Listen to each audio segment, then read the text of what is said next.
Praise the Lord सभी को फिर से वेलकम। आज का लेसन शुरू करने से पहले memory verse psalm number 86 verse 5। You are forgiving and good, O Lord, abounding in love to all who call to you. इसको आप लोग याद करो, ये मेमोराइज करो इसको ना आप लोग। सो आज का लेसन का नाम है द लॉस्ट सन। और ये के स्टोरी कहाँ से लिया है बोलने से लूक चैप्टर 15 वर्सेस 11 to 27। याद रखो, लूक चैप्टर 15 वर्सेस 11 to 27। चलो स्टोरी को शुरू करते हैं। पहले में एक रिच मैन, जो बहुत अमीर वाला एक आदमी था बोले ना, उसका दो बेटा था।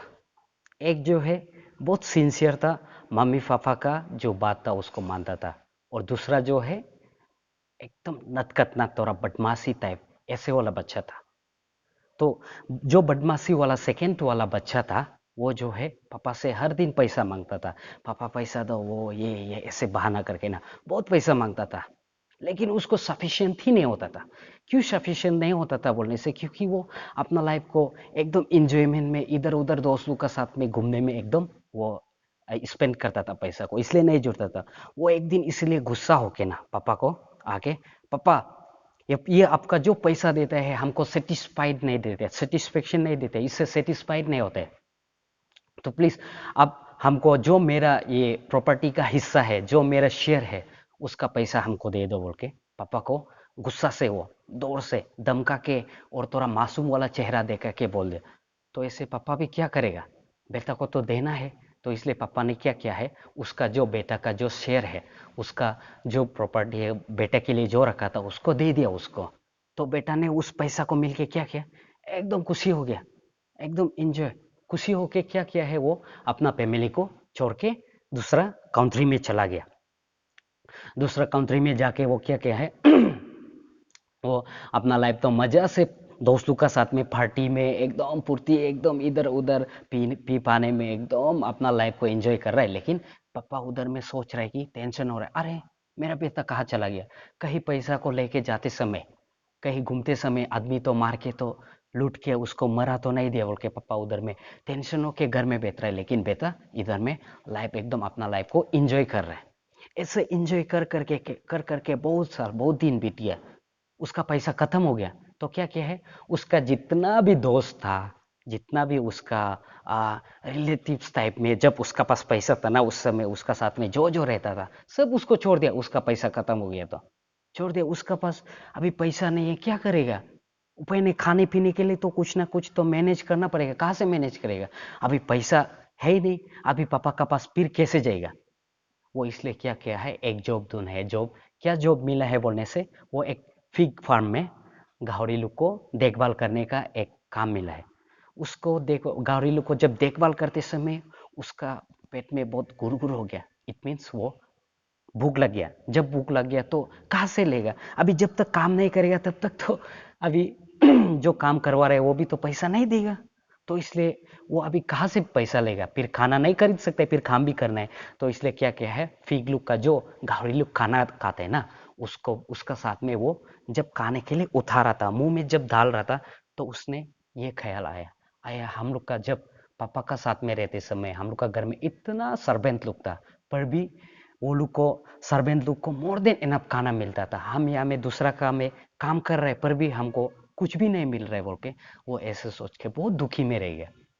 इसलिए उसने क्या डिसाइड किया है, वो सोचा कि हम पापा का घर जाएगा और पापा को रिक्वेस्ट करेगा, प्लीज़ पापा हमको माफ़ कर दो और आपका घर में हमको एक सर्वेंट की तौर पे रखो, ताकि हम एटलीस्ट खाना सफिशिएंट से खा सकेगा बोल के वो ऐसे सोच के पापा का घर जाएगा बोल के उस कंट्री को जगह को छोड़ के वो चला गया पापा की ओर।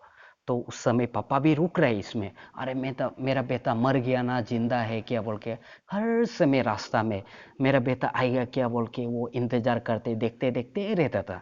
तो उसी समय एक दिन जो है एक भिखारी टाइप का बहुत गंदा कपड़ा ऐसे ना बहुत देख के बहुत गंदा जैसे लगने वाला आदमी उसका घर तरफ आ रहा था। तो पापा ने सोचा शायद भिखारी है क्या बोल के पापा ने सोचा। पर देखा तो सामने जब आया वो देखे उसका बेटा है। तो उसका बेटा है बोल के जब वो रिकॉग्नाइज्ड हुआ है तो वो जाके डायरेक्ट गले लग गया अपना बेटा को। वैसे उसका बेटा उसको छोड़ के चला गया था, पर भी पापा ने एक्सेप्ट किया।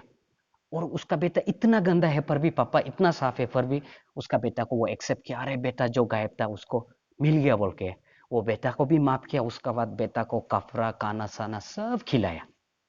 ऐसे खिला के बेटा को माफ किया, माफ करके एक्सेप्ट किया। इस कहानी से हम लोग क्या सीखता है?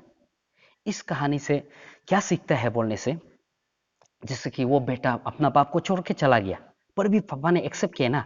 हम लोग भी अपना मम्मी पापा को जितना भी दुख दर्द गुस्सा से बोलने से भी, मम्मी पापा गलती करने से भी एक्सेप्ट करते हैं ना। उसी तरह परमेश्वर भी, हम लोग जितना परमेश्वर से दूर हो, अगर हम लोग रिफेंट रिग्रेट होके अरे हम परमेश्वर का सामने नहीं गया था, परमेश्वर से हम धोखा करके परमेश्वर को हम झूठ बोल के रह रहा था बोल के जब हम लोग रिफेंट और या तो रिग्रेट करके हम लोग वापस आएगा ना, तो परमेश्वर भी उस बेटा को जैसे एक्सेप्ट किया ना, उसी तरह परमेश्वर भी हम लोग को एक्सेप्ट करेगा। ऐसे हम लोग सीखता है। और इससे क्या सीखता है बोलने से, वो जैसे कि पर्स वाला बेटा इतना माँ पिताजी का बात मानता था, इसलिए वो मम्मी पापा का साथ शांति से रहे। वो तो कभी तकलीफ नहीं सहा है।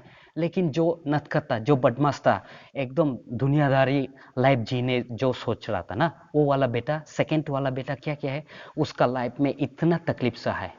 कभी भी हम लोग ऐसे कभी माँ पिताजी का अगेंस्ट में कभी नहीं जाने। अब अगर मम्मी पापा का अगेंस्ट में मम्मी पापा का बात को नहीं सुनेगा तो जो सेकेंड वाला बेटे जो सहा है ना, जो तकलीफ सहा है, उसी तरह आप लोग भी सह सकता है। सो इसलिए हम, मेरा बच्चों लोग, हमको पता है आप लोग सब मम्मी पापा का बात मानता है। आप लोग का लाइफ जब बड़ा होगा, शायद आपका लाइफ में भी ऐसे आएगा कि मतलब आप मम्मी पापा का बात नहीं माने। तो उसी वक्त मेरा ये जो हम कहानी बताया है, इसको आप याद करके जल्दी से रिफेंट होके मम्मी को सॉरी मांगना है, और गॉड को भी सॉरी मांगना है, पापा को भी सॉरी मांगना है। तब तो आपको गॉड भी माफ करेगा, पापा भी माफ करेगा, आपका लाइफ एकदम लग्जरियस लाइफ जिएगा। जैसे भी हो, मम्मी पापा का बात को हम लोग मानेगा तो आगे जाके हम लोग जैसे होने से भी एक अच्छा वाला इंसान, अच्छा वाला बेटा, अच्छा वाला आदमी हम लोग जरूर बनेगा। तो इस कहानी से आप लोग को अगर कुछ भी चीज़ आपको अच्छा लगा, और जो चीज़ टॉपिक, जो पॉइंट जो है आपको अच्छा लगा, जो चीज़ आपका लाइफ में कुछ काम कर सकता है, ऐसे सुना है बोलने से आप लोग अपना लाइफ में उसको यूटिलाइज करो, एक्सपीरियंस करो कि मतलब हम कभी भी ये गलती नहीं करेगा बोल के अपना लाइफ में यूटिलाइज करो। सो नेक्स्ट संडे हम लोग इसी तरह मिलेगा एक नया लेसन के साथ में। आप लोगों को थैंक यू सो मच। इसी तरह आप लोग बने रहिए। आप लोग मम्मी पापा का बात मानिए, मान के परमेश्वर का बात भी अच्छा से, जो बाइबल में जो बोलता है सबको फॉलो कीजिए। Thank you so much. आप लोग को परमेश्वर नेक्स्ट संडे तक आशीष करे। ये और ये इसी के बाद हम लोग ये लेसन को हम लोग एंड करता है। आप लोगों को थैंक यू सो मच।